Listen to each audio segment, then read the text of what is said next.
has been disrupted, creating an alternate 1985. Whoa, this is heavy.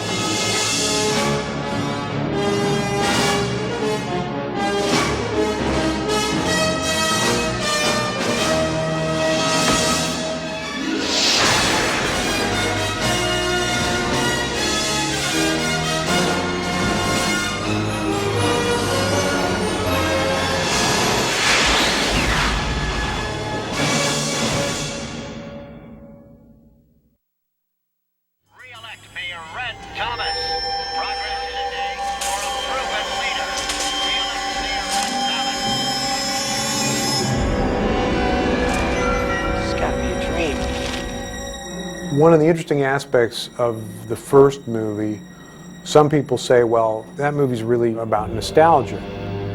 Well, it depends on how old you are.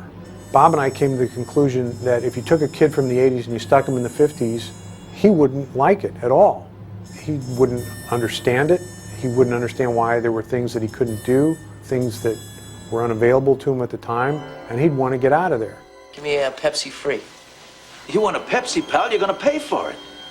So he'd have a problem with it, whereas people that actually lived at the time would look at this and say, oh, isn't this wonderful to see all this stuff again? So we had the wonderful experience of sitting in an audience and hearing young people laugh at certain things and hearing older people laugh at different things because of what they were responding to. All right, this is an oldie. But, well, it's an oldie where I come from. I played guitar as a teenager. I played in bands from when I was about 14 years old, so I was never gifted, but I knew my way around Johnny B. Good and my way around the basic scales. So I read the script. It was like, yeah, okay, I can do that, I can do that, I can do that. They had already pre-recorded the music, so I took that, and I had a teacher named Paul Hansen, who was an amazing guy, and a really talented musician and a great teacher, really patient.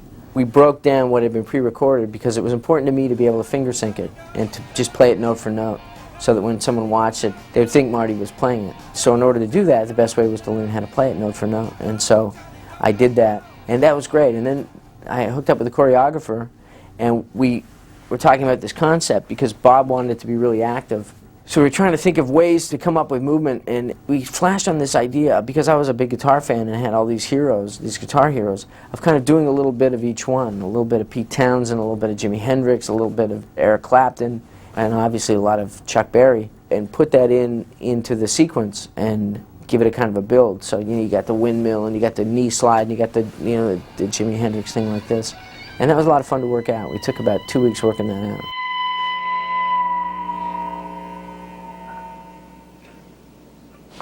I guess you guys aren't ready for that yet.